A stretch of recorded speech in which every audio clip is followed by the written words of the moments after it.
Before we dive into this incredible story, if you're enjoying these untold Hollywood secrets, please hit that like button and subscribe for more shocking celebrity revelations. Your support means the world to us.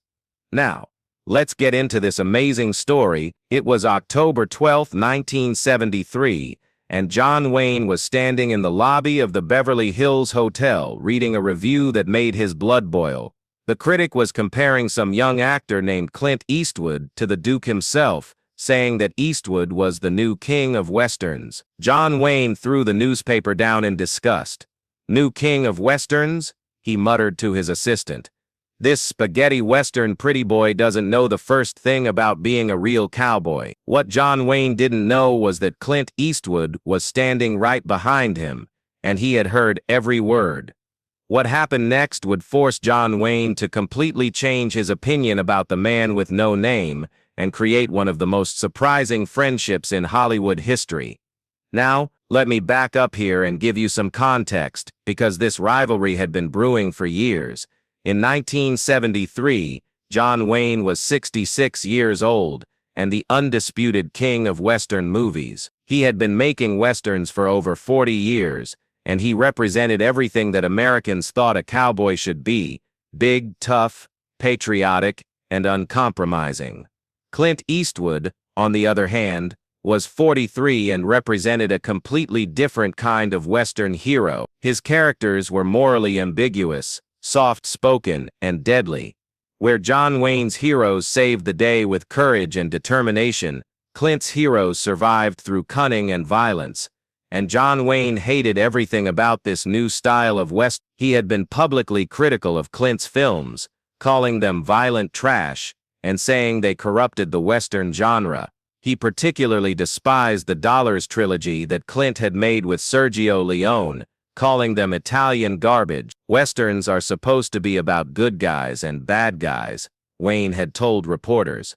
This Eastwood character, you can't tell which one he is.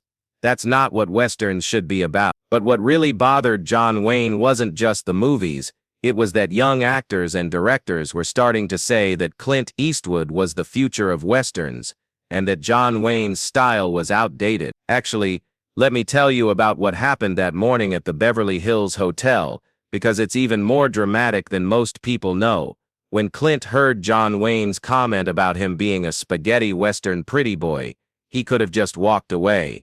Most people would have. John Wayne was Hollywood royalty, and challenging him could hurt your career, but Clint Eastwood had never been someone who backed down from a confrontation. He walked around to face John Wayne and said very quietly, "Excuse me, Mr. Wayne, I think you dropped something." Wayne looked down and saw the newspaper he had thrown on the floor. When he looked back up, Clint was staring at him with those famous squinting eyes. "I couldn't help but overhear your comments about spaghetti westerns," Clint said, his voice calm, but with an edge. "I was wondering if you'd ever actually watched one." The hotel lobby went completely silent. Everyone recognized both men, and they could sense that something significant was happening. John Wayne, who was used to being treated with deference by younger actors, was caught off guard by Clint's directness. "I don't need to watch garbage to know it's garbage," Wayne replied, his voice growing louder. "That's interesting," Clint said, still speaking quietly, "because I've watched every one of your films. I figured if I was going to work in Westerns, I should learn from the master. Wait until you hear what he next, because it completely changed the dynamic. But here's what I don't understand," Clint continued. "If you're so confident about what makes a good Western, why are you so threatened by someone doing it differently?" John Wayne's face went red. Nobody talked to him like that. Nobody questioned his authority or his confidence. "I'm not threatened by anyone," Wayne said, stepping closer to Clint, "especially not by some actor who needs to whisper his lines because he can't project his voice properly." That's when Clint did something that nobody expected. He smiled. "You know what, Mr. Wayne? You're absolutely right. I do speak quietly, but that's because when you're confident in what you're saying, you don't need to yell." He paused, letting that sink in. Real strength doesn't need to announce itself. The tension in the lobby was incredible. People were pretending to read newspapers or check their watches, But everyone was listening to this confrontation between two of the biggest stars in Hollywood. John Wayne was clearly struggling with how to respond. He was used to intimidating people with his size and his reputation, but Clint wasn't backing down. Actually, you know what? Let me tell you what happened next, because this is where the story gets really interesting. Instead of continuing the argument, Clint made a proposal that caught everyone off guard. "Mr. Wayne," he said, "I have a better idea than standing here arguing. Why don't you come out to my ranch tomorrow and let me show you what I learned making those spaghetti westerns?" Wayne was suspicious. "What do you mean?" "I mean, let's settle this like cowboys," Clint replied. "Riding, shooting, the whole thing. If you can out-cowboy me, I'll publicly admit that you're right about my movies being garbage. And if you can't," Wayne asked, "then maybe you'll watch one of my films before you criticize it." The challenge was so unexpected that Wayne didn't know how to respond. He had built his entire career on being the ultimate cowboy, and here was this younger actor calling his bluff. "Fine," Wayne said finally, "but don't expect me to go easy on you because you're a movie star." Clint smiled again. "I wouldn't want it any other way."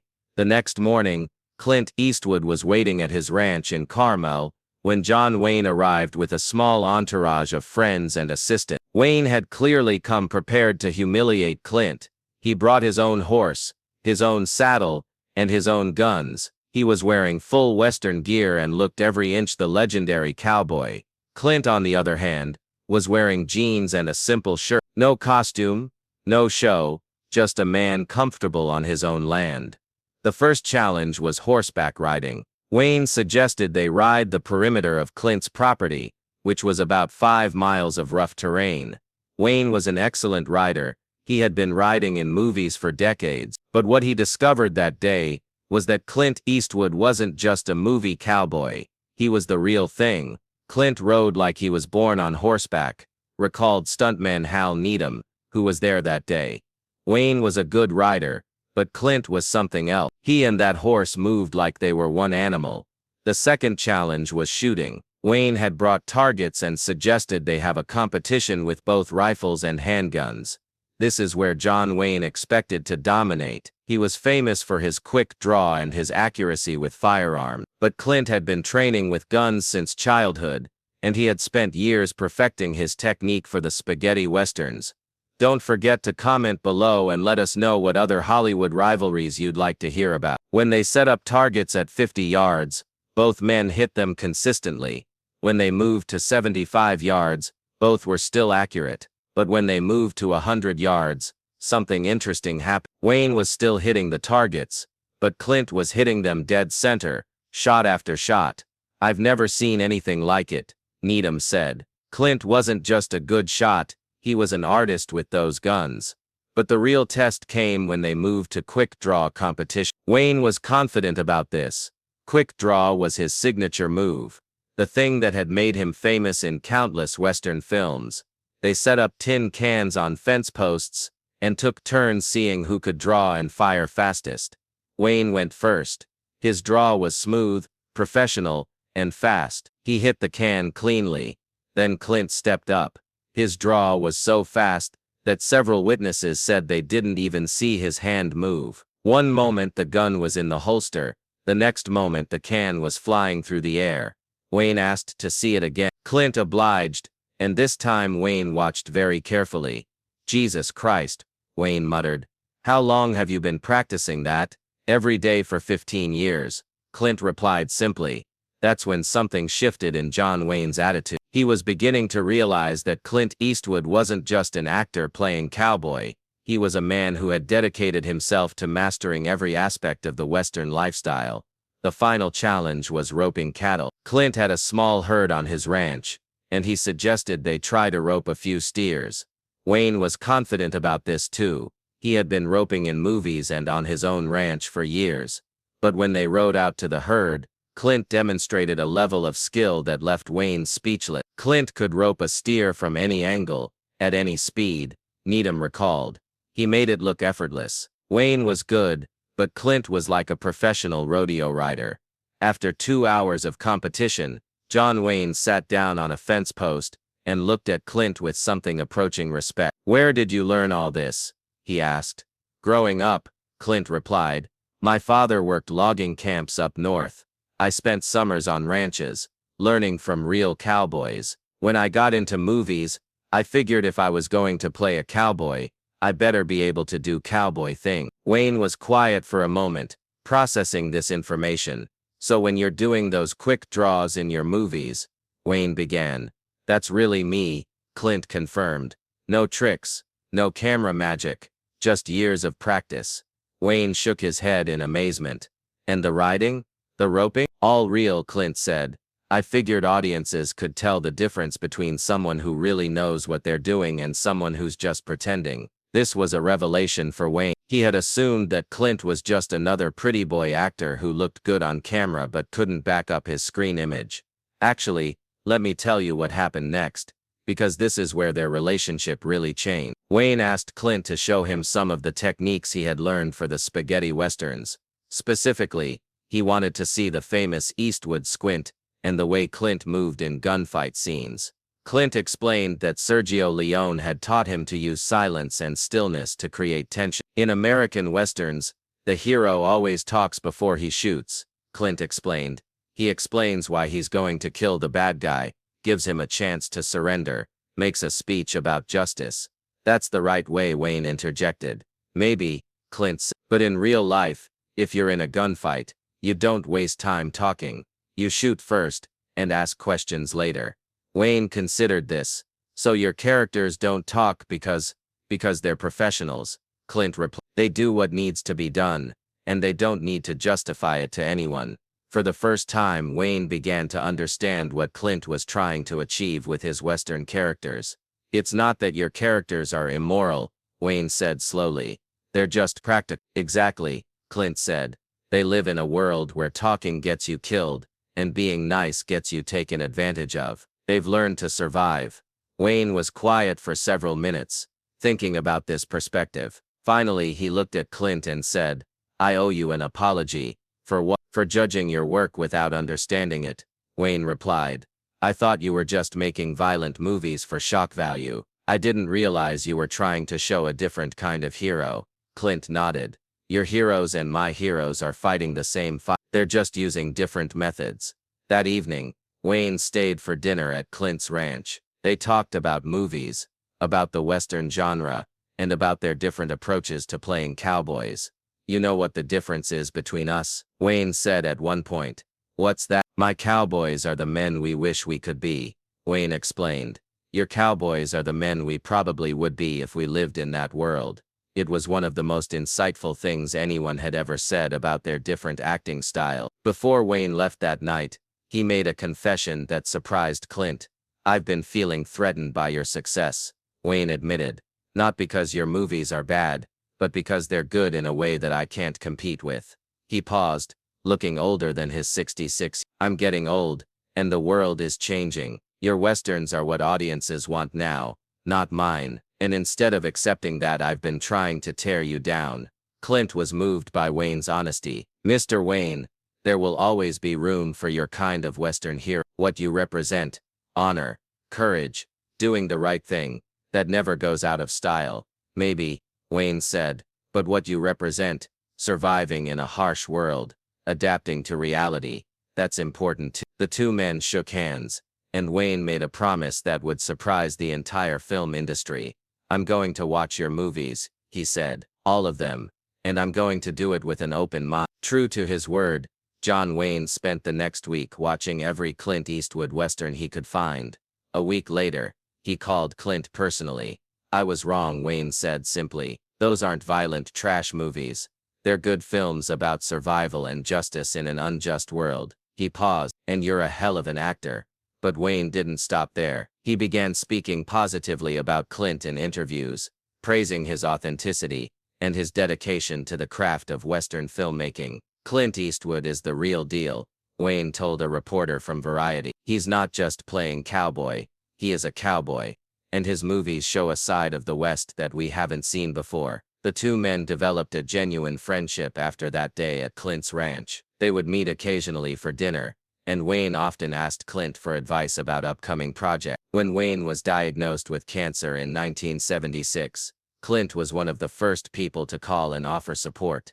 "John taught me that you can be tough and gentle at the same time," Clint said years later. "He showed me that real strength comes from being secure enough in yourself to admit when you're wrong." Actually, let me tell you about their last meeting, because it really shows how much their relationship had changed. In early 1979, just months before Wayne's death, Clint visited him at his home in Newport Beach. Wayne was very ill, but he was still the same larger-than-life personality.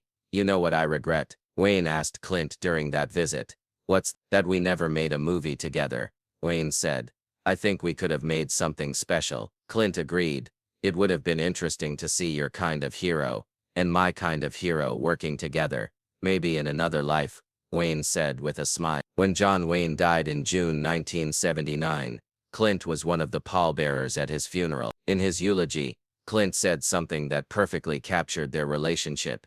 "John Wayne taught me that being a man isn't about never making mistakes. It's about having the courage to admit when you're wrong, and the strength to change." He paused, looking out at the crowd of mourners. "John Wayne was the biggest man I ever met, in every sense of the word, and the day I earned his respect was one of the proudest days of my life." The story of how Clint Eastwood earned John Wayne's respect became legendary in Hollywood. It showed that even the biggest egos could be overcome by genuine skill and mutual respect. But more importantly, it demonstrated that there was room in the Western genre for different kinds of heroes and different kinds of stories. John Wayne represented the idealistic cowboy, the hero who always did the right thing because it was right. Clint Eastwood represented the realistic cowboy, the hero who did what was necessary to survive in a harsh world. Both approaches were valid, and both had something important to say about the American character. The day Clint Eastwood made John Wayne respect him wasn't just about two actors settling a rival. It was about the evolution of American cinema, and the recognition that there are many different ways to be a hero, and it proved that sometimes the best way to earn someone's respect is simply to be genuinely good at what you do. John Wayne learned that day that Clint Eastwood wasn't trying to replace him. He was just trying to tell different stories about the same fundamental themes of justice, survival, and what it means to be a man in a difficult world. And Clint learned that John Wayne wasn't an old-fashioned relic. He was a master craftsman who had defined an entire genre and paved the way for actors like Clint to find their own voices within it. The respect they developed for each other enriched both of their careers and left audiences with a better understanding of what the Western genre could be. Two different kinds of cowboys, united by their shared commitment to excellence and their love for the American West. That's what real respect looks like.